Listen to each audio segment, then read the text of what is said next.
Denise Fortuné Béziz Batrena, chez Nitera Kayom Azé. Donc, c'est son anniversaire de décès. Jusqu'à 120 ans pour Joël. Merci. La dernière fois, on s'était quitté. J'avais posé la question quel était le lien entre la fin de la paracha Vaera et la paracha Hayesara.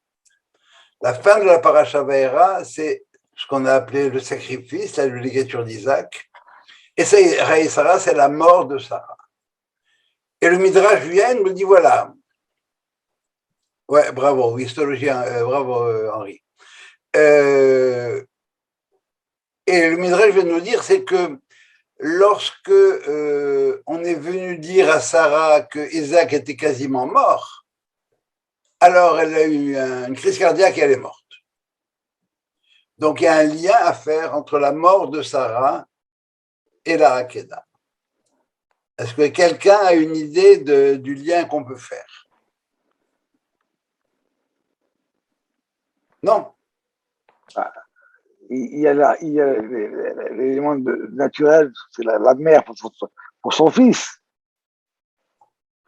La Torah, elle ne fait pas tellement de sentiments dans ce genre de choses. C'est pour ça. Alors peut-être parce que la mission de Sarah était accomplie. C'était quoi sa mission? C'est de faire en sorte de donner une descendance et de commencer le peuple juif, quoi. Autrement dit, à chaque fois que, si tu veux, par rapport à la mort de Rivka dont on ne nous parle pas, qu'est-ce qu'elle vient faire avec Yaakov? Tu comprends? Et Isaac et Yaakov. Ou peut-être qu'elle s'est dit, puisque son fils était décédé, que la descendance du peuple juif passerait à travers son frère. Comment son frère? Ishmaël. Oh là là, c'est absolument contre toute la pensée de Sarah. Il faut vous rappeler ce qui se passe avec Sarah. Par la suite, elle va renvoyer Ishmaël. Ça va faire l'objet de l'étude tout plus tard. C'est quoi? Et la Hakeda, pourquoi Dafka après la Hakeda? Alors, c'était quoi la Hakeda? C'était quoi l'épreuve de la Hakeda? C'est de faire en sorte que Abraham reconnaisse la Midat Hadin, la rigueur. Alors qu'Abraham n'est que Hesed, bonté, amour, générosité. Et une fois que ça va, c'est le point central de la Hakeda. Hein. L'épreuve d'Abraham, c'est de reconnaître qu'il existe une autre valeur que la valeur de Hesed, dont s'il ne reconnaissait pas la rigueur de Isaac, eh bien, ce serait un idolâtre de l'amour. Une fois qu'Abraham a reconnu ça, eh bien, on va essayer de voir qui est Sarah. C'est quoi sa personnalité à Sarah? Qu'est-ce qu'on sait de Sarah? Eh bien, la Sarah, c'est Midat Hadin. Sarah représente la rigueur. Je vais vous le montrer de différentes manières. La première, c'est quand on lui reproche d'avoir ri, elle dit, moi, j'ai pas ri le Sahakti, qui yaréa, parce que j'ai la yir'a. Midat Hadin, c'est la crainte en même temps. La crainte de quoi? Pas la crainte du châtiment seulement, la crainte de porter atteinte aux valeurs. L'exemple que je vous donne tout le temps, c'est le suivant. Mon père dort. Pourquoi je ne vais pas le réveiller? Deux raisons. Ou bien parce que j'ai peur de prendre une baigne, tu réveilles ton père, tu prends une gifle. Ou bien c'est parce que le sommeil de mon père, c'est quelque chose de sacré. On ne dérange pas le sommeil de son père. Je vous ai sûrement raconté déjà que lorsqu'on est venu annoncer à Ben Gurion que le vote avait été OK pour l'État d'Israël, ça va me dire, s'il vous plaît, laissez-le dormir. Ça faisait longtemps qu'il ne dormait pas. Yaréa, je suis une femme, j'ai la crainte. Pour moi, la notion de justice, de rigueur, c'est vrai. J'y crois. Ma vie, c'est ça. Comment est-ce qu'on le voit? Eh bien, lorsque Sarah réalise qu'elle n'a pas d'enfant, qu'est-ce qu'elle dit à Abraham? c'est pas juste que toi, tu restes sans enfant. Moi, je peux pas, Dieu m'empêche d'enfanter. Eh bien, toi, prends ma servante et va avec elle. Mais, Abraham accepte. Manitou avait appelé ça un fléchissement de la foi. Et Manitou avait dit une fois dans une conférence, c'était parti comme ça, il en a ri par la suite, il a dit, et c'est Israël qui dit, va coucher avec la France. Les accords franco-israéliens. Va coucher avec la France. On connaît le résultat de ces amours-là. Mais juste après ça, on voit que Agar, la servante d'Abraham, qui est la fille du pharaon, elle lève le nez sur elle. Elle voit qu'elle est enceinte. Moi, Agar, je suis enceinte. Toi, tu n'es pas d'enfant. Hey, de qui tu es, toi? Va de là. Sarah, elle n'accepte pas ça. Elle demande à Abraham de la renvoyer. Abraham accepte sans discuter, il la renvoie. Et elle se ramasse à un endroit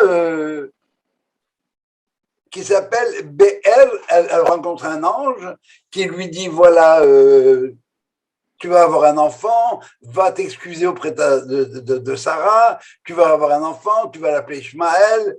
Et déjà, elle accepte déjà que d'aller baisser la tête devant Agar, accepte de baisser la tête devant Sarah. Et l'endroit qui est là, c'est un endroit qui va jouer un rôle plusieurs fois. Ça s'appelle Be'er Lahai Roi. C'est le puits du vivant qui voit. Le vivant qui voit, c'est naturellement Dieu.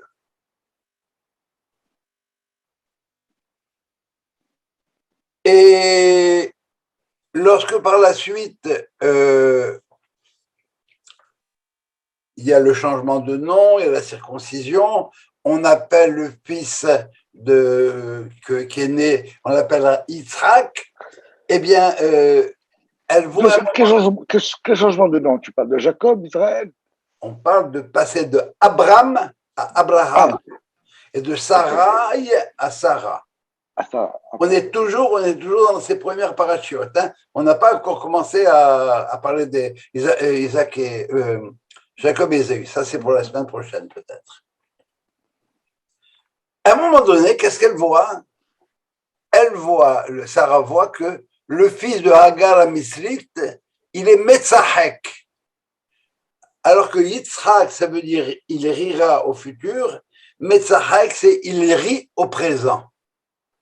Et qu'est-ce qu'elle dit? Pour une blague comme ça, apparemment, elle dit à Abraham, renvoie cette servante avec son fils, qui lo yirash ben ha'ama azot, car le fils de cette servante, celle-là, n'héritera pas avec mon fils, im béni, im Yitzhak, avec celui qui va rire. Celui qui rit au présent ne peut pas hériter avec celui qui va rire au futur. Et là, et Abraham n'est pas content. Et Dieu lui dit, tout ce qu'elle te dit, fais-le, ne discute pas avec ça. Vous ne trouvez pas que la sanction est un petit peu démesurée? Hein, tu vois un gosse rire, tu dis, renvoie-le. On ne peut plus rigoler. C'est quoi cette histoire-là? Eh bien, justement, cette rigueur de Sarah, qui faisait le couple avec Abraham, de Chesed d'Abraham et rigueur Mizadim de Sarah, c'est un couple qui fonctionne. Il faut que les deux réalités, les deux valeurs soient présentes dans le monde. Jusqu'à présent, il y avait que la valeur d'Abraham et celle de Sarah. Le Chesed d'Abraham et la rigueur de Sarah. Mais maintenant qu'Abraham reconnaît Yitzhak aussi, alors la rigueur, la valeur de la rigueur maintenant est incarnée dans le monde en la personne de Yitzhak. Elle a fini sa job, elle repart. Est-ce que l'idée est claire ou pas? Oui, mais Jo, tu as raison. Mais de l'autre côté, si on dit qu'elle est décédée parce qu'elle pensait que son fils est décédé, donc la rigueur n'est plus de ce monde puisqu'il est décédé. Oui, non, mais ça, c'est le Midrash qui vient apporter ça. Ce qui nous importe maintenant, c'est le lien à un autre niveau qu'il y a entre le sacrifice, ça veut dire la reconnaissance du din, et la mort de Sarah. le din étant reconnu, Sarah n'a plus rien à faire ici. Il faut pas rester coincé sur le fait que Satan lui a dit ton fils il est mort. Ok. Pas du tout. Ah, ça va, parce que d'un autre côté, elle est prophétesse, elle sait que. Oui, oui, Elle ok. sait que. Bon, alors maintenant elle a compris. Ça va, ce qui nous intéresse, oubliez le Midrash, le lien entre la Hakeda et la mort de Sarah. C'est ce qui le détail, c'est autre chose. Le détail, c'est pour montrer comment est-ce que Satan va être perfide, etc., et que ça marche pas. Et il a beau essayer, ça marchera pas. Ça va? Alors voilà le premier, le lien entre la Hakeda, la reconnaissance par Abraham du din, c'est-à-dire l'unité des valeurs qui est faite entre, entre Abraham et Sarah d'abord, mais une fois que le rôle de Sarah est pris en charge, le din est incarné dans le monde par Isaac, Sarah n'a plus rien à faire. C'est fini. Ça s'est incarné. Et est-ce que Sarah, elle a eu quelque chose à dire dans le sacrifice d'Isaac? Elle n'était même pas au courant. Ah bon? Elle n'était pas au courant. Il lui a dit, dans ce qu'on lit à Rosh Hashanah, il dit on va les prier. On va aller se prosterner devant Dieu. Ok.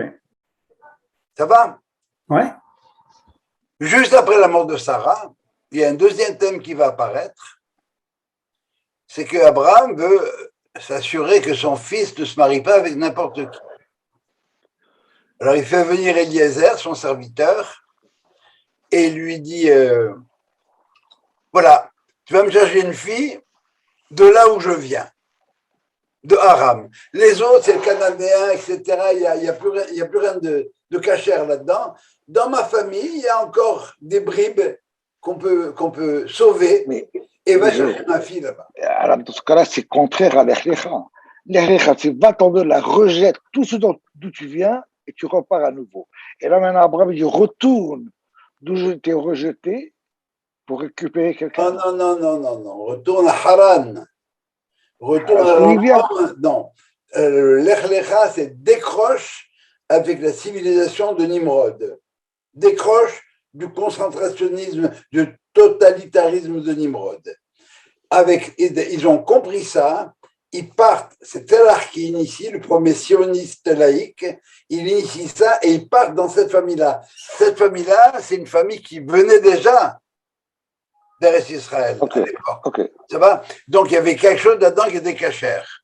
La meilleure preuve, c'est que Telach décroche. La meilleure preuve, c'est qu'Abraham accroche avec autre chose. Ça va? Et qu'Abraham, tu es sur la bonne voie, continue avec ta famille. Et dans cette famille-là, il y a encore un noyau. Il n'est pas parfait, attention là. Hein. C'est ce qu'on appelle dans la tradition Klipat Aram, l'écorce de Haran, l'écorce araméenne. Qu'est-ce qu'elle fait, l'écorce? L'écorce, elle protège le fruit pour qu'il puisse mûrir.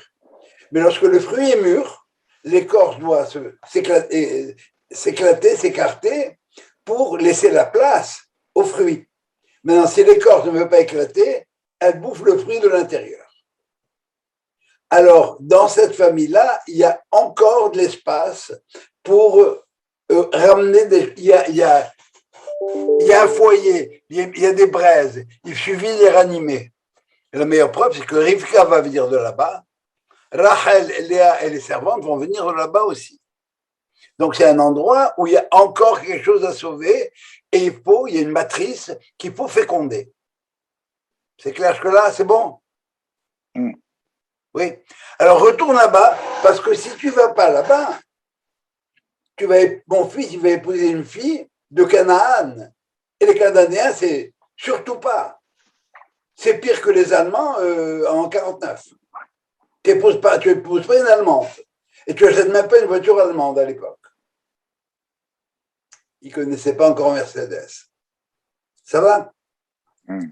Alors voilà, et le serviteur, Ishmaël, lui dit, et dis-moi, si la fille ne veut pas me suivre, est-ce que je ramène ton fils là-bas? Il dit, surtout pas. On est sorti de Ur-Kasdim, on est sorti de cet endroit-là. Il n'est pas question de revenir. C'est une question que Manitou soulève souvent, il dit, le plus grand le plus grand move qui a été fait par Abraham, c'est de quitter Ur-Kasdim. Et on ne célèbre pas ça. Pourquoi? Parce que c'est irréversible.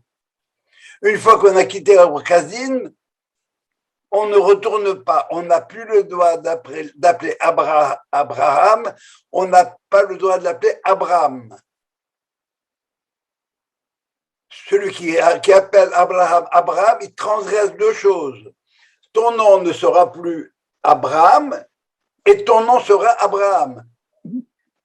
Donc il y a deux transgressions à revenir en arrière. Et ça, on est garanti qu'on ne retourne pas en arrière. Ça, c'est acquis, c'est irréversible. Toutes les autres célébrations que nous avons sont des célébrations de choses qui n'ont pas complètement été réussies. La sortie d'Égypte, c'est très bien. On est sorti d'Égypte, mais l'Égypte n'est pas sortie d'Égypte. On n'a pas sauvé le monde qu'on aurait dû sauver, etc. Donc, ce qu'on célèbre, c'est ce qui est encore à régulariser. Il y a des choses à régulariser. Ne voit-il pas maintenant que Eliezer, alors, il part avec toutes les richesses de son maître et tout ce que tu voudras, et il va à Haran pour chercher femme pour Isaac. Si vous aviez à faire ce trajet-là et que vous vouliez demander de l'aide de Dieu, rappelez-vous que Eliezer, c'est un grand croyant, c'est un élève d'Abraham, c'est un élève d'Abraham qui puise dans l'enseignement de son maître pour le diffuser. Eliezer met de Damas, en hébreu, ça veut dire il puisait et il distribuait. Si j'étais moi à la place de Eliezer, qu'est-ce que j'aurais fait? Eh bien, j'aurais mis le talet et les tefilines et je dirais, mon Dieu, fais que ça marche. Fais que je trouve une fille, fais que cette fille veuille me suivre. Sois sympa. Voilà, Abraham, il est bien, c'est un homme qui fait énormément de bien. Aide-moi, je t'en prie, aide-moi. Pas du tout. Il arrive et il dit, mon Dieu, tu sais, je suis en route pour ma mission. Alors, si je m'assois au bord du puits et que les filles du pays viennent et que je demande à une fille de me donner à boire et qu'elle me dise, tiens, bois toi et je vais faire boire tes chameaux aussi, c'est celle-là que tu as décidé pour moi. Vous ne trouvez pas qu'il est gonflé, Eliezer? Il impose à Dieu les conditions de la réussite. C'est pas un signe de prophétie, ça? De poser des questions qu'il sait vont réussir? D'abord, on n'a jamais dit que Eliezer était prophète, numéro 1. Et numéro 2, pourquoi ce signe-là, pas un autre? Parce qu'il voit. Que je rencontre une fille et qu'elle me dise qu'elle fait de la famille de Nahor, de Laban, etc. Pourquoi j'impose ce signe-là? Pourquoi poser cette question particulière s'il ne le savait pas, s'il ne pensait pas qu'elle la rencontrerait? Eh bien, ça, c'est ma question. Qu'est-ce qui fait qu'il pose, lui, ces conditions-là et pas d'autres? C'est des conditions qui remet à Dieu le choix de choisir l'épouse.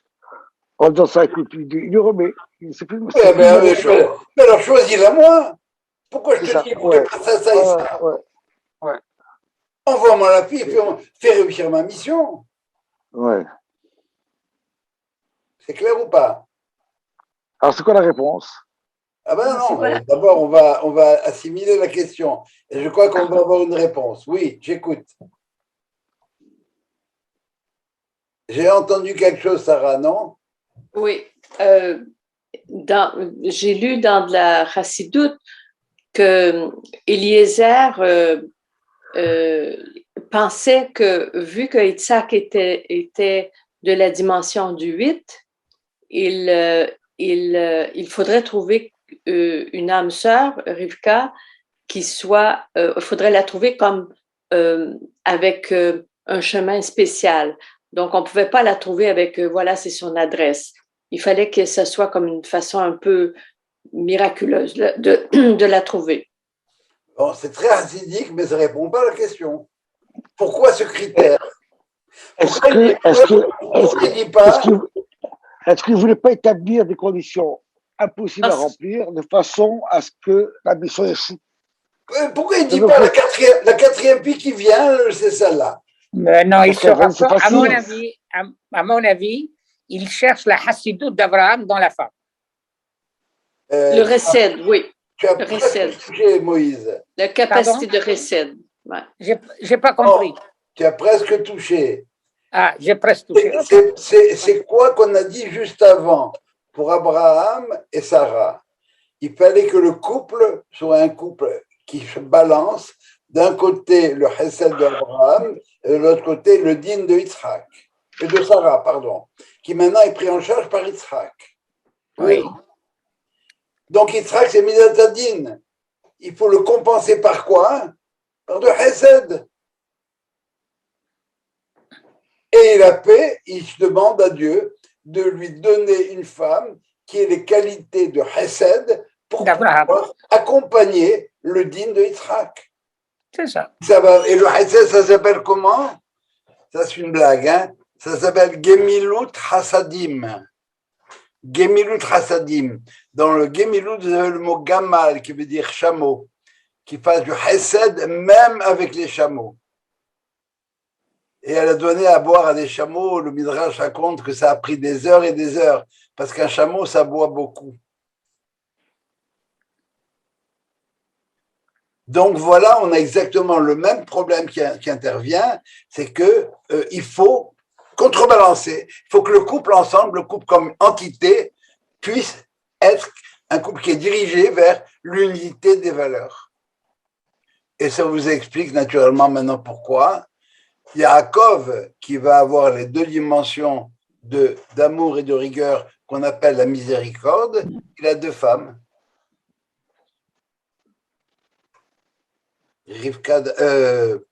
Rachel d'un côté et Léa de l'autre. Léa, ce sera la dimension de rigueur et Rachel sera la dimension d'amour.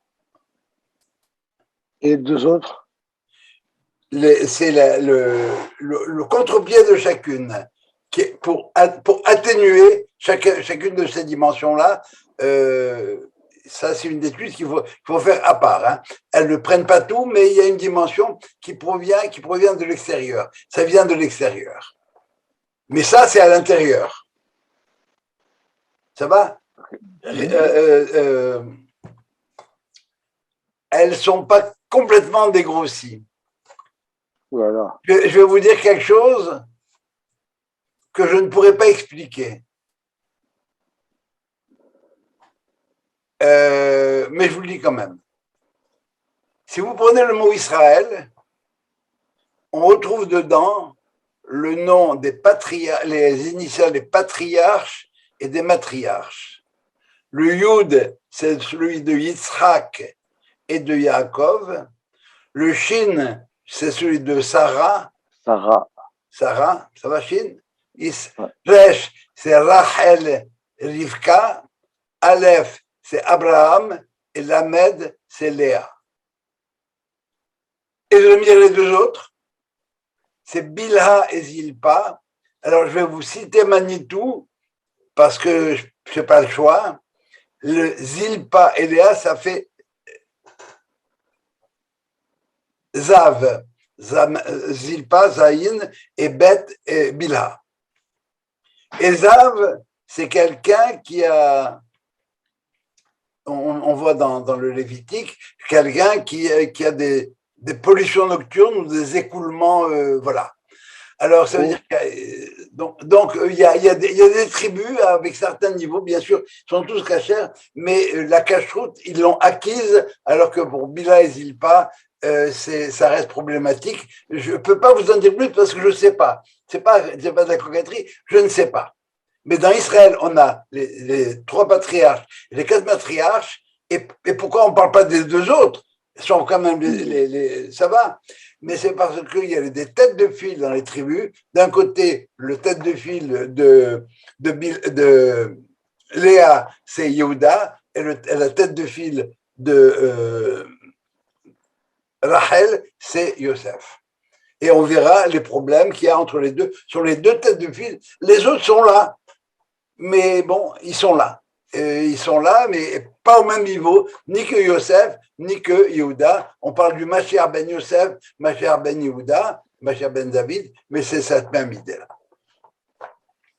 Ça va jusque-là? Yeah. Alors, on est convaincu, on voit le parallèle entre la mort de Sarah et la Hakeda, parce que les deux valeurs sont là, elles sont présentes, et d'un autre côté, le choix d'Eliezer, la décision d'Eliezer, on voit qu'il est brillant, il sait ce qu'il veut.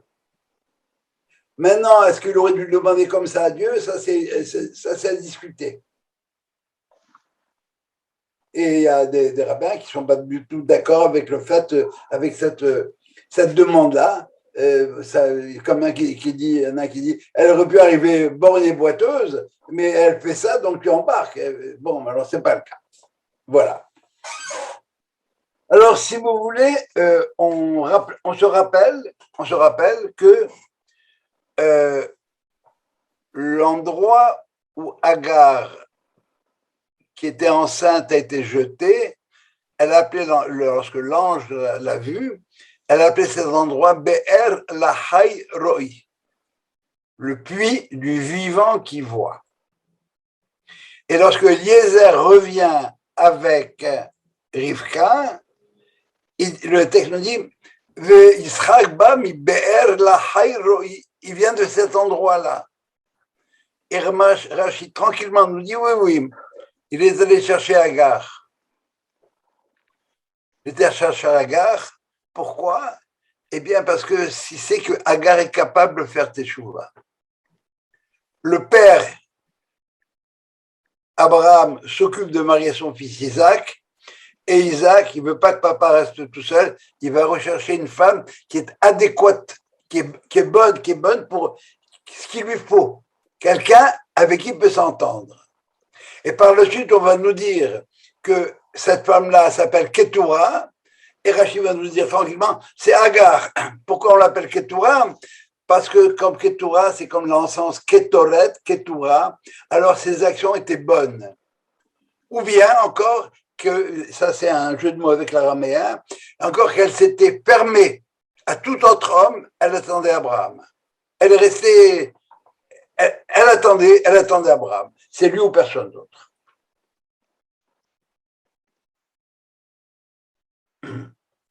Et on apprend en même temps que non seulement Agar a fait Teshuvah, mais on apprend par la suite que Abraham est mort, Vaïgva Vayamot Beseva Tova, il est mort, après il a expiré, il a eu une bonne vieillesse, et le texte va nous dire Vaïkberu Oto Yitzhak Veishmael Banav, et l'ont enterré Isaac et Ishmaël.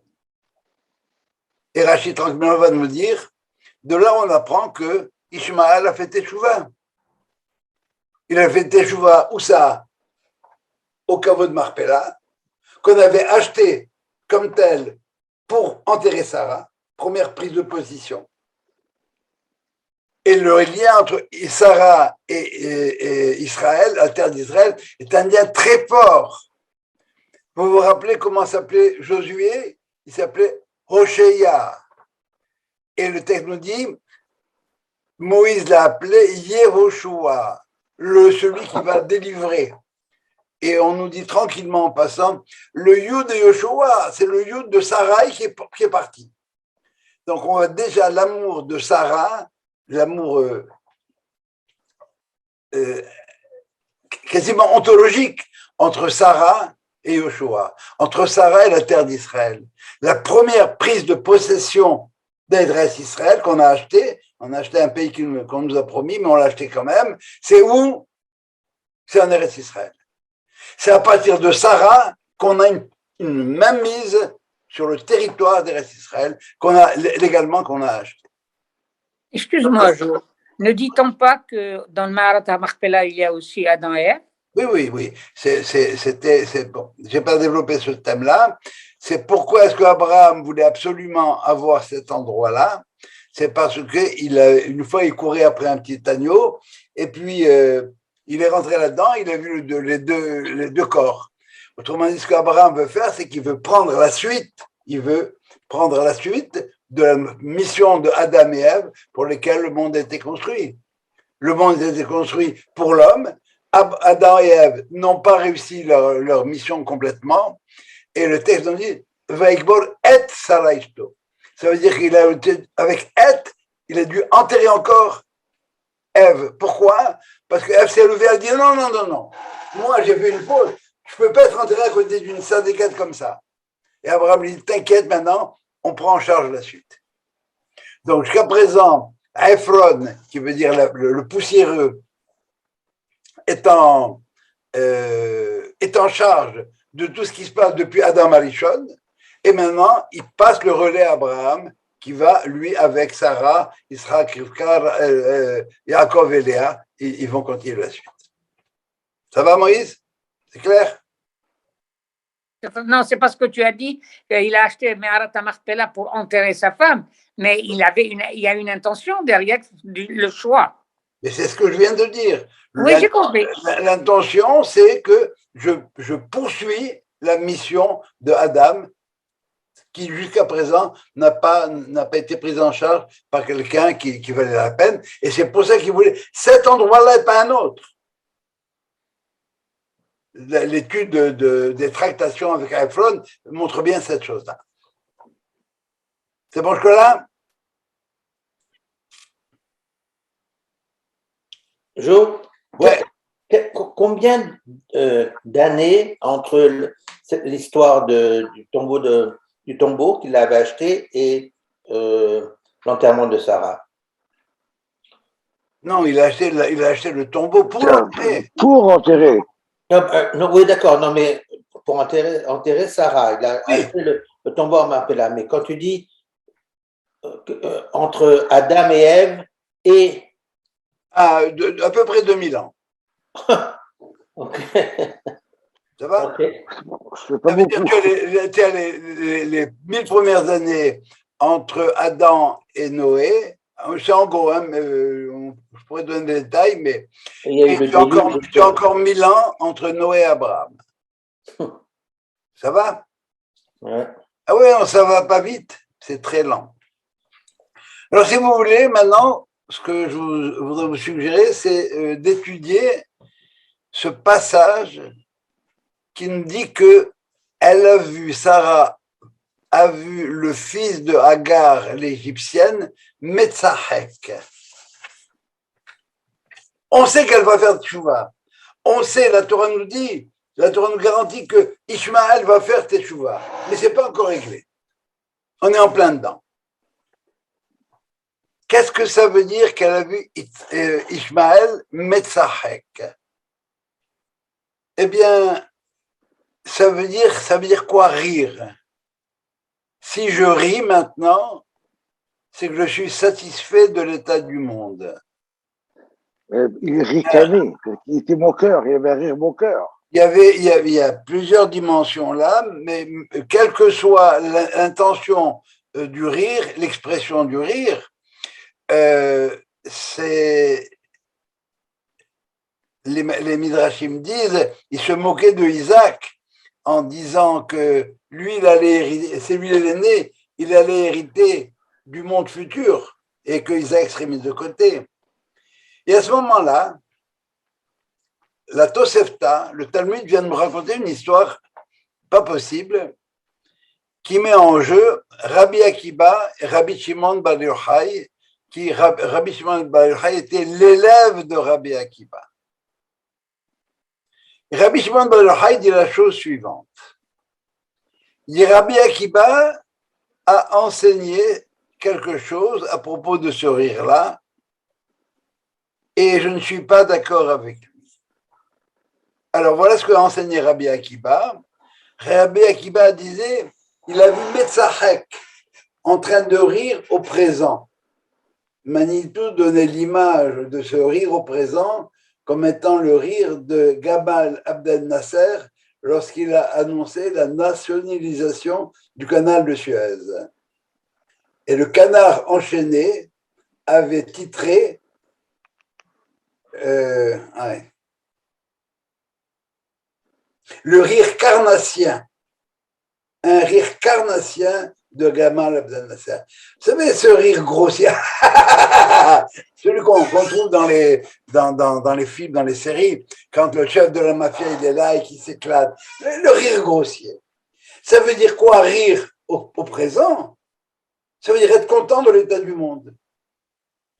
Et Rabbi Akiva enseigne, en citant d'autres des maîtres, mais je vous fais cadeau des références, ce rire-là, c'est l'expression de 3 fautes, du meurtre, de la débauche et de l'idolâtrie, ce qu'on appellera les 3 péchés capitaux. On a fait étudier une fois ça, Kfirut Damim, Gilui Arayot et Avodah Zarah. Magneto nous dit que rire au présent, c'est être satisfait de l'état du monde, mais être satisfait de l'état du monde par rapport à mon voisin, c'est comme le meurtre. Ça permet d'être content comme ça veut dire on veut jouir du monde maintenant. Par rapport à moi-même, je suis satisfait, est-ce que je suis content, je l'ai fait dans ce monde-ci? Ça va pas du tout, c'est pas ça l'idée. Je peux pas être content de moi-même tant que le monde est dans l'état où il est. Qu'est-ce que j'ai fait pour arranger cette chose-là? Et par rapport à Dieu, Dieu, tu nous as donné un monde comme ça, c'est extraordinaire. Mais ça ne marche pas. Et Rabbi Shimon Bar Yochai dit, moi, je dis que à Dieu ne plaise que dans la maison de ce tzaddik Abraham, il y ait un enfant qui soit dévoyé à ce point-là. La raison pour laquelle Sarah demande à renvoyer Ishmaël, elle le dit. C'est parce que Ishmaël a des prétentions sur la terre d'Israël. Et c'est exactement ce que Sarah dit à Abraham, qui lo yirash ben ha'ama azot im beni im Yitzhak, parce qu'il ne va pas hériter de cette terre en même temps que mon fils Yitzhak, qui lui héritera mais au futur simplement. C'est assez chutzpanique de la part de Rabbi Shimon Bar Yochai, mais c'est pas n'importe qui d'arriver et de dire Rabbi Akiba, pousse-toi de là, tu te trompes, c'est pas ça la raison. Et effectivement, si on pense que Ishmaël est dévoyé, Abraham ne veut pas le renvoyer. Le texte nous dit Vaïra Adabal Meod, c'est la chose énormément déplu à Abraham pour son fils Ishmaël. Pourquoi ça lui a déplu? Parce qu'il s'est dit il est dévoyé, mais chez moi, à la maison, chez moi, Abraham, on est capable de redresser les gens tordus. On a réussi à convaincre, comment dirais-je, on a réussi à convertir tous les gens de Haran. Il est parti avec toutes les âmes qu'il avait faites à Haran. Alors, où est le problème? Et c'est exactement entre Rabbi Akiba et Rabbi Shimon Bar Yochai le même dialogue qu'il y a entre Sarah et Abraham. Le même conflit qu'il y a entre Sarah et Abraham. Sarah lui dit, jette-le. Il n'héritera pas. Et Abraham lui dit, non, je vais le garder, je veux l'éduquer. Je veux qu'il règle son problème. Je veux plus qu'il soit coupable des 3 péchés capitaux.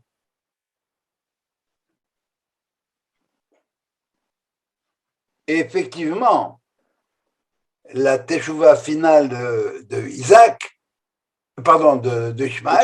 ce sera à Me'alat HaMachpelah, ce sera là-bas. Mais entre-temps, qu'est-ce qui s'est passé? Entre-temps, ce qui s'est passé, c'est que l'islam, comme tel, avant les descendants de Ishmaël, c'était des Ismaélites, pas des musulmans. Et en tant qu'Ismaélites, ils avaient fait ces 3 fautes-là. Ils se sont éclatés dans le monde tant qu'ils ont voulu. Arrive Mohamed, qu'est-ce qu'il fait? Ils font le tikkun par rapport à ça. Ils font le tikkun par rapport aux trois péchés fondamentaux. C'est vrai qu'ils n'ont pas réussi dans tous les cas. C'est vrai qu'ils ont fait énormément de progrès par rapport à ce qu'on appellerait la débauche. Les lois de l'islam, en particulier sur l'homosexualité, etc., elles sont très strictes. Par rapport à Dieu, ils ont une théologie, ils ne croient qu'en un seul Dieu, mais ils y croient à leur manière. Et par rapport au meurtre, eh bien, ma foi, ils sont très hospitaliers, mais il ne faut pas leur tourner le dos. Et par conséquent, avec l'institution de l'islam comme religion, si vous voulez, une religion compatible avec la nôtre d'une certaine manière, eh bien, les fautes ont été réparées. Mais elles ont été réparées à la manière dont l'islam voit le monde. Rappelez-vous l'endroit en question, ça s'appelle Be'er Lahai Ro'i, le puits du vivant qui me voit. Ça veut dire, si c'est le vivant qui me voit moi, c'est lui qui décide tout. Et je n'ai plus rien à faire dans ce monde-ci. Je n'ai aucune liberté. L'islam, le mot islam, ça veut dire soumission. Et par conséquent, ils sont dans un monde où on est privé de liberté, ça ne va pas de l'avant. L'islam n'a rien apporté au monde. Ils sont dans le monde du 6e jour. C'est quand que les musulmans fêtent? C'est le vendredi. C'est quoi vendredi? C'est le jour avant Shabbat, avant que la création de l'homme libre n'apparaisse. Islam, c'est quoi la religion? C'est la religion du Mektoub. C'est écrit. Je n'ai rien à faire. Sinon, le royaume de Dieu. C'est le royaume de Dieu, pas de libre arbitre. C'est ça leur problème. Et. Pardon? Oui, absolument. La question que Rabbi Shimon Bar Yochai et Rabbi Akiba se posent, c'est quoi le problème principal? Est-ce que c'est la terre ou c'est le comportement? Alors, le comportement, ça a été réglé par l'islam, plus ou moins, avec comme point d'interrogation, qu'est-ce que tu fais, toi, le musulman, dans le monde? Comment tu avances? Tout est maktoub, je ne fais plus rien. On parlera du christianisme plus tard. Eux, c'est le 8e jour. Tout est réglé, on n'a plus rien à faire. Le musulman n'est pas responsable. Allahu Akbar. Bon, c'est bien, tu n'es pas idolâtre. Avant, ils étaient païens, maintenant, ils sont. Mais par rapport à Israël, par rapport à la terre, oh là là, on est en plein dedans. On est en plein dedans. Ils ont réglé le problème du comportement, des misotes, c'est vrai. Et ils font tout ils foncent pour faire en sorte que le monde, ce mektoub-là, que tout le monde soit est inscrit dans ce mektoub-là, pour relier tout ce monde-là à ce mektoub-là. Que nous dit la Torah? La Torah nous dit que de la même manière que Agar a fait Teshuvah, Ishmaël aussi fera Teshuvah. Quand la Torah nous dit qu'Abraham est mort d'une bonne vieillesse, ça veut dire qu'il a vu son fils Ishmaël faire Teshuvah. Dans la vieillesse du peuple juif, dans notre vieillesse à nous, la Torah nous dit il va faire Teshuvah où? À Hebron, d'Afka, à l'endroit où on a commencé à prendre possession de la terre d'Israël. C'est ça notre espoir. Et ça commence à se faire sentir dans l'histoire aujourd'hui. La Torah nous parle.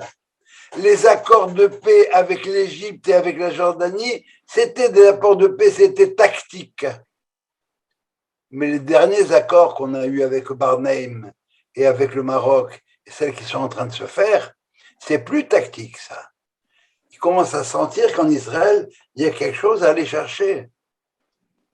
Et c'est ce dont on parlait tout à l'heure avec le nouveau consul. Il dit, le problème palestinien, il va se régler tout seul. Dès qu'on aura tous les États arabes qui ont reconnu qu'Israël, c'est quelque chose à dire, il y a quelque chose à apprendre, il y a quelque chose à faire avec, mais à ce moment, le problème palestinien, ils vont le régler eux-mêmes. Un peu à la manière, si on veut bien croire, le Vatican qui commence à accepter que les Juifs ne sont pas aussi pourris qu'on leur a raconté jusqu'à présent.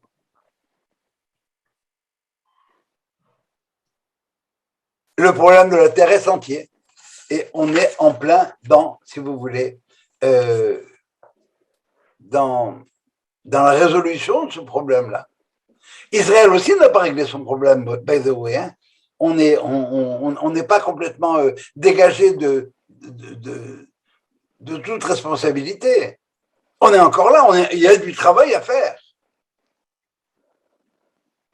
Mais c'est en cours de route. Et ce qu'on nous promet, c'est que ça va se réussir. Ishmaël tant écouté Dieu. Dieu qui le voit. Il n'est pas vu. C'est Dieu qui dirige. Mais je ne peux pas besoin que Dieu me voie. C'est lui qui dirige. Moi, je me laisse porter. Et avec ça, on n'avance pas.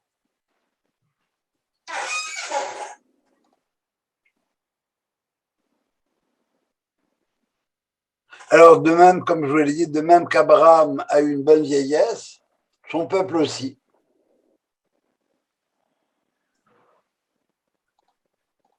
En 67, il y a eu énormément de miracles qui ont été faits pour la conquête du mur de Jérusalem. Mais le plus grand miracle, ce n'est pas celui-là.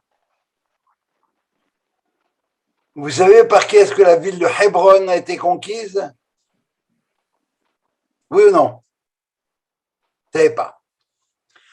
Alors sachez que le Rav Goren et son chauffeur ont doublé toutes les unités et sont arrivés à Hébron. Les Arabes de Hébron ont vu Goren et son chauffeur, ils sont sortis avec le drapeau blanc. Hébron a été conquise par deux personnes, le Rav Goren et son chauffeur. Et il avait le C'est chauffeur. là-bas que ça s'est passé. C'est là-bas que ça commence. On commence à avoir des petits signes, des clins d'œil. Attention, l'histoire, c'est pas les anniversaires des petits-enfants. L'histoire, ça prend du temps. Et on a des clins d'œil de l'histoire qui sont là. Et nous croyons fortement à cette histoire-là. Voilà, en gros, ce que j'avais à vous raconter sur les liens entre les midot, si vous voulez, Abraham, Sarah, Abraham, Isaac, etc. Et comment est-ce qu'on peut expliquer cette réaction excessivement violente de Sarah? Renvoie-le lui et sa mère.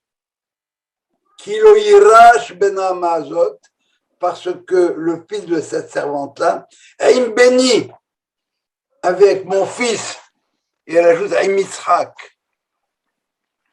Je ne peux pas avoir dans ma maison à moi quelqu'un qui est heureux de l'état du monde actuellement, c'est ridicule ça. Il y a un monde à construire. Celui-là, il est bien, mais il ne fait plus rien. Et il veut la terre en même temps. Ça ne va pas la tête, non? Sarah était prophétesse, donc elle et Dieu intervient pour dire Abraham n'est pas content. Le texte dit, d'accord. Alors, si c'était prophétesse, mais c'était prophétesse, pourquoi est-ce qu'elle a envoyé Abraham dans les bras d'Agar? Elle aurait dû savoir ce qui allait se passer.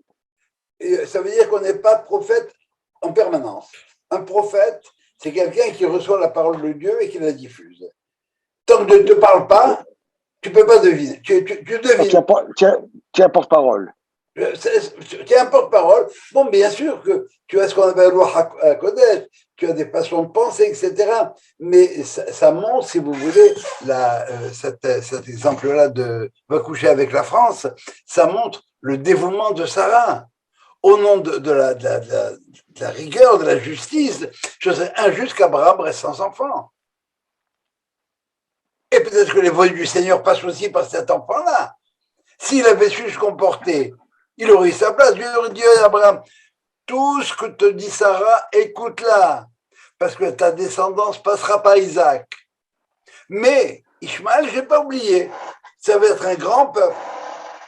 Un grand peuple. Est-ce qu'Ismaël ne pouvait pas se vanter pour la Brit Mila de l'avoir fait de façon consciente, parce qu'il était pas adulte, mais il réalisait ce qu'il faisait, tandis qu'Isaac a été circoncis sans son consentement.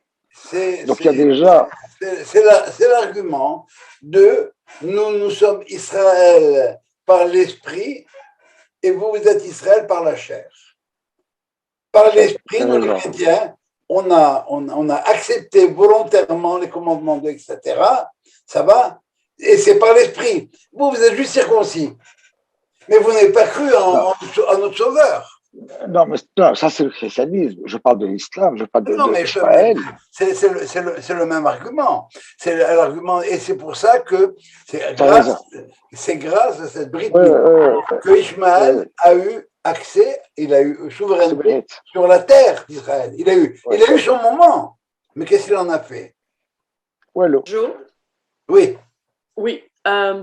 J'aimerais, étant donné qu'on parle de la construction de l'identité juive, j'aimerais entendre tes commentaires sur la conférence qu'on a eue samedi sur l'identité juive. La conférence portait sur comment préserver la pérennité d'Israël. C'est bien ça? Bon, oui. Il commence la conférence en disant « Mais qui est juif ?» Oui, bon, mais ça, c'est une façon d'exciter la salle, hein, c'est pour faire bouger la salle. Il voulait établir le contact. Alors, c'est peut-être un peu agressif comme approche. Et je lui ai dit, vous parlez de l'identité juive, essentiellement. Alors, il est quelque part, il est un peu pessimiste. J'avais assisté à sa conférence qu'il avait donnée par Zoom il y a à peu près un an, où il disait que ce qui arrive en France ne va pas tarder à nous arriver à nous au Québec. Je ne suis pas tout à fait d'accord avec ça. Moi non plus. Bien sûr. Bon, c'est pas la même culture, la France et le Québec. Pas du tout la même culture. Alors, effectivement, il est inquiet. Et le point positif de ce qu'il dit, c'est qu'en fin de compte, ce qui nous relie tous, c'est Israël. Maintenant, en termes d'identité juive, si je devais définir, j'ai cité Manitou encore une fois, c'est quoi un juif? C'est qui un juif? C'est quelqu'un qui a une mère juive et qui dit je suis juif. Ou encore, quelqu'un qui rentre dans l'histoire d'Israël, qui veut partager l'histoire d'Israël. Comment a dit Ruth à Noémie, ton Dieu est mon Dieu, ton peuple est mon peuple. C'est le peuple qui est important. Dieu n'a pas créé des églises, il a créé un peuple qui fonctionne et qui doit transformer le monde. Ishmaël ne transforme pas le monde. Il engouffre. Il veut simplement que tout le monde se mette à genoux à quatre pattes, c'est l'islam. Mais ce qu'a dit, bon, mais ne perdez pas de vue quand même que Yohan Ben Izri, c'est un religieux, il porte une kippa, etc. Il milite. Mais son inquiétude, moi, je ne la partage pas. Si je devais avoir une inquiétude, ce serait une inquiétude devant la lenteur des choses, mais je suis convaincu qu'elles vont finir par se faire.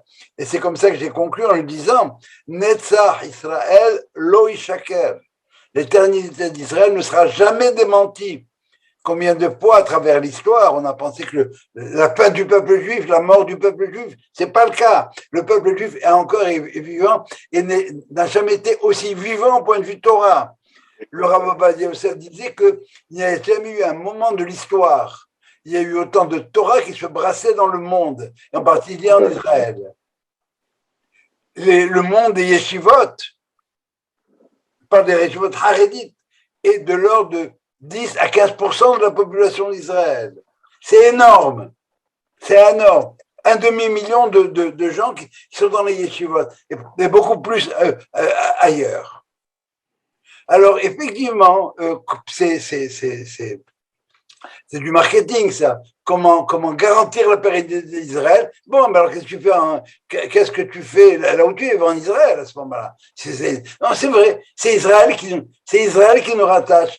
C'est Israël qui est notre ciment de cohésion. Et effectivement, de tout temps, ce qu'on disait, c'est bon, on veut retourner à Sion. Comme on dit. Ça veut dire quoi? Que nos yeux soient ouverts quand tu nous ramèneras à Sion. Ça veut dire de notre temps. Mais le Rav Kook dit, vous lisez mal. Quand ce sera le temps de revenir, fait qu'on ouvre les yeux. Parce qu'aujourd'hui, il y a des gens qui disent que Israël, c'est un beau pays, mais pas pour les Juifs. On ne peut pas aller en Israël aujourd'hui, ce sera le profaner Israël. C'est une terre sainte. Et comment tu te comportes, tu ne peux pas retourner en Israël. Et on demandait à Manitou, est-ce qu'il vaut mieux être juif religieux à Sarcelles ou juif laïque à Jérusalem? Vous connaissez sa réponse? On ne peut pas être des juifs normaux. Et comment se comporte 85% de la population israélienne aujourd'hui? Chacun se comporte comme il se comporte, et chacun selon ses méthodes. C'est clair que le problème n'est pas résolu, mais c'est clair qu'en Israël, et pour en revenir, je peux vous dire une chose, il y a une cohésion dans le peuple juif qu'on ne trouve nulle part ailleurs dans le monde. Et la meilleure preuve, c'est de voir comment est-ce que la guerre des 6 jours a renforcé ce ciment du peuple juif. La guerre de 67, c'était un tournant dans Israël. Et même le juif qui dit qui n'est pas pratiquant, eh bien, il se sent juif comme tel. Et c'est une dimension de l'identité juive. Comment il a dit l'autre? Il a dit à sa mère, maman, aujourd'hui au catéchisme, on a appris qu'il y avait 3 bons dieux, la Trinité, le Père, le Fils et le Saint-Esprit. Sa mère, elle lui dit, écoute bien mon fils, chez nous, il y a un seul Dieu. Nous, on n'y croit pas, d'accord, mais il y a un seul Dieu. Qu'on y croit ou pas. Je vous rappelle la blague, j'adore cette histoire-là, moi. C'est quand on convoque Dieu en jugement et on considère que Dieu est coupable. Et Dieu demande aux gens, bon, alors c'est quoi la sentence? Il dit, on n'a pas le temps maintenant, c'est l'heure d'aller faire mincha. C'est l'histoire de Elie Wiesel dans les camps de concentration. C'est lui qui a raconté ça? Oui. Ah, je ne savais pas. Elle est magnifique, cette histoire-là. C'est magnifique. On n'y a qu'un Dieu, mais non, on n'y croit pas, mais il y en a un seul. Il ne va pas me parler d'autre chose. Comment se comporte. C'est le temps de la faire mincha. Très belle histoire. Est-ce que j'ai répondu à ta question, Sarah? Oui, merci. Voilà, bon, je sais pas, bon, écoute, il y a une deuxième partie qui va être traitée par Malkiel Shabbat, c'est ce qu'il nous a annoncé, alors on aura sûrement l'occasion d'émettre d'autres points de vue et de voir ce que la Torah nous dit. Mais ce qui est le plus important de ce que j'ai raconté ce soir, c'est que avec l'islam, on n'a pas de conflit. Ils sont capables de se corriger par rapport à leurs 3 fautes, aux fautes fondamentales. C'est vrai.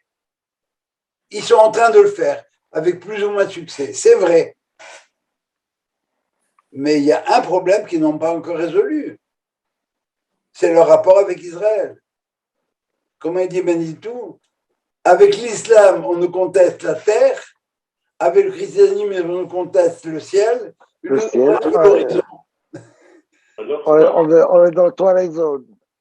Et c'est quoi l'horizon? Pardon, on n'a pas On n'a compris. pas entendu, Joe. On n'a pas entendu. Pardon, je répète, dit, le christianisme nous dispute le ciel, l'islam la terre. Qu'est-ce qui nous reste à nous? C'est l'horizon. Ah, très beau. Et l'horizon, c'est une ligne qui se déplace et qui recule au fur et à mesure qu'on avance. On finira bien par y arriver à un moment donné. Et c'est pour ça que en horizon hébreu, c'est Ofek. Oh fuck. Ah. Ouais. J'ai lu dernièrement une belle phrase que Ben Gurion a prononcée que je voudrais partager avec vous. Et Ben Gurion dit, pour être réaliste en Israël, il faut croire au miracle. Oui. Ouais. Il ne le dit pas comme ça, il dit celui qui ne croit pas au miracle en Israël n'est pas réaliste. Non, Ouais, moi, c'est pas ça qu'il a dit. Je l'ai dit comme elle a été écrite. Ah, J'ai lu hier soir. bon. Je l'ai lu hier soir. Non, mais on a souvent cité ça, n'est-ce pas, je Ouais. crois. Oui. Et c'est vrai. Et c'est vrai. Mais j'ai une contestation concernant la lecture de la pérennité du peuple juif à travers Israël, qui n'existe que depuis 100 ans. Et la pérennité d'Israël, elle est un peu plus longue que cela, à mon avis. Quelle était la carotte qui était devant chacun des Juifs qui étaient là? C'était Israël. Qu'est-ce qu'on voulait? C'est récupérer notre terre. On voulait avoir un chez nous. On nous l'a contesté, on nous a renvoyé une première fois avec Ham, par la suite avec Nabucodonosor, par la suite avec les Romains. On est allé en exil, de notre pays-là, et notre objectif, c'est notre vœu, c'était quoi? De récupérer chez nous.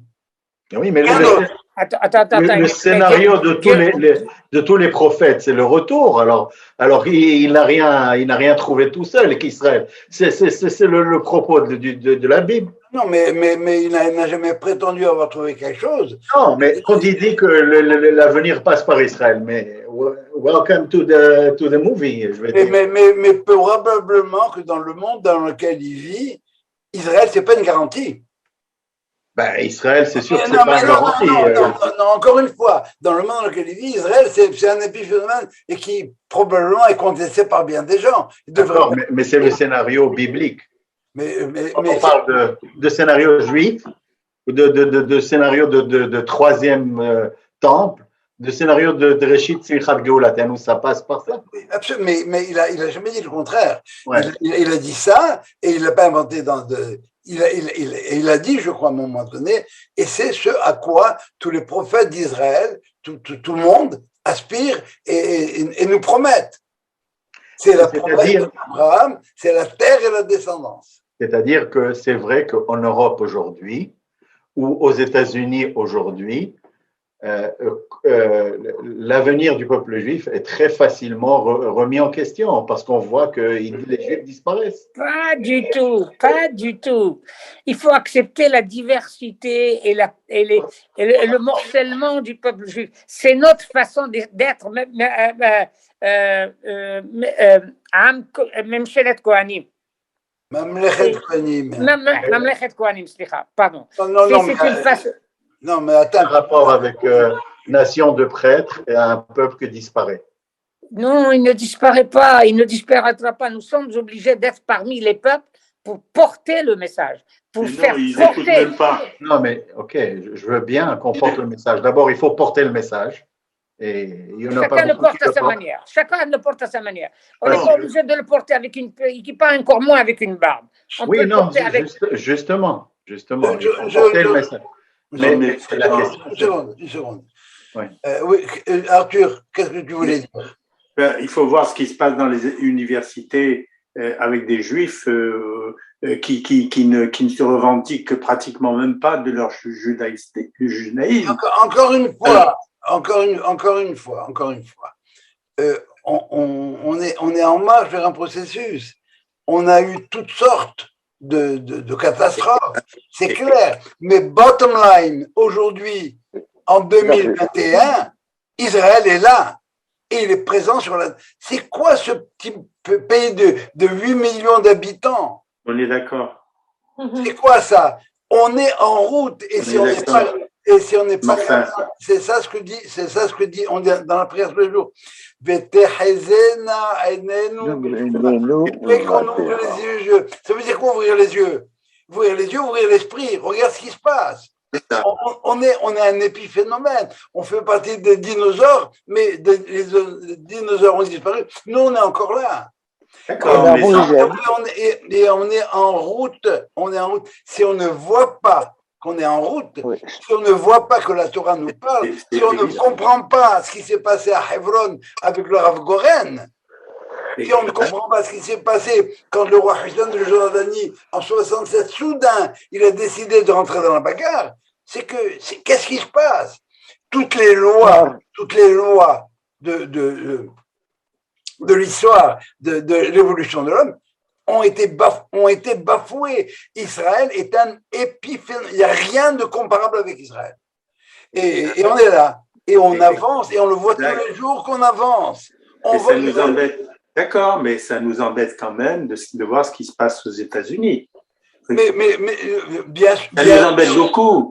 Parce que leur judaïsme. Oui, ça ressemble de plus en plus à Erev Rav. Encore une fois, on peut faire toutes les comparaisons qu'on voudra. C'est clair que, comme j'ai dit pour l'islam, ils ont un travail à faire avant de reconnaître Israël. Israël a un travail à faire avant de remplir sa mission.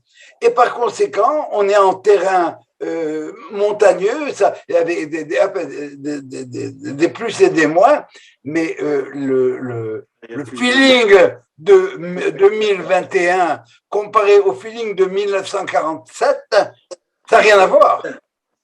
Oui, tu as raison. Non. Alors, la force du peuple juif, c'est que un de nos fondateurs s'appelle Yitzhak, il rira au futur. Abraham et sa descendance auront une vieillesse heureuse. Ça veut dire qu'ils auront fini leur travail sera accompli. Abraham, ça s'est réglé à Hebron, Ishmaël a reconnu Isaac à Hebron. Eh bien, il y a bien des Hebron qui vont se passer, qui se sont passés, et pas tellement, j'espère qu'ils se passeront, avant que l'islam et le christianisme finissent par reconnaître que Israël, c'est Israël. Le virus Israël, c'est pas... Bien sûr, dans le virus Israël, c'est nous. Mais il y a des virus aussi. Il faut en tenir compte. Et la seule chose, qu'est-ce que dit Rabbi Nachman Abraham, Assour leityaesh. On n'a pas le droit de désespérer parce qu'en États-Unis, il y a ça, parce qu'à Tel Aviv, il y a la parade gay, etc. On ne désespère pas. C'est dans l'ordre des choses. Non, c'est sûr. Et alors, la seule chose qu'on puisse faire, c'est qu'est-ce que moi je peux faire pour améliorer les choses? D'abord, au niveau de moi par rapport à moi, ma famille, moi, ma communauté, moi, etc. Chacun fait ce qu'il peut faire. Mais de là à avoir le moindre doute sur l'efficacité, sur le fait sur le fait qu'on est sur une pente ascendante et qu'on n'est pas loin du sommet, ben il faut... Non, mais je crois juste que ce que Daniel dit, c'est ce que on ressent un peu tous. On est peiné de voir la réaction de certains juifs de gauche critiquer l'État d'Israël, qui est la centralité de ce que nous sommes. Quand ils voient aujourd'hui des juifs de Google qui demandent à Google de ne pas signer un contrat de 1,5 milliard de dollars avec Israël, parce que c'est un État XYZ, sont des juifs.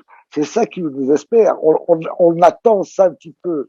On accepte un petit peu des non-juifs, mais on n'accepte pas ça, ce genre de position, par des juifs de gauche qui critiquent même l'existence de l'État d'Israël. Tu as raison, tout ce que tu dis.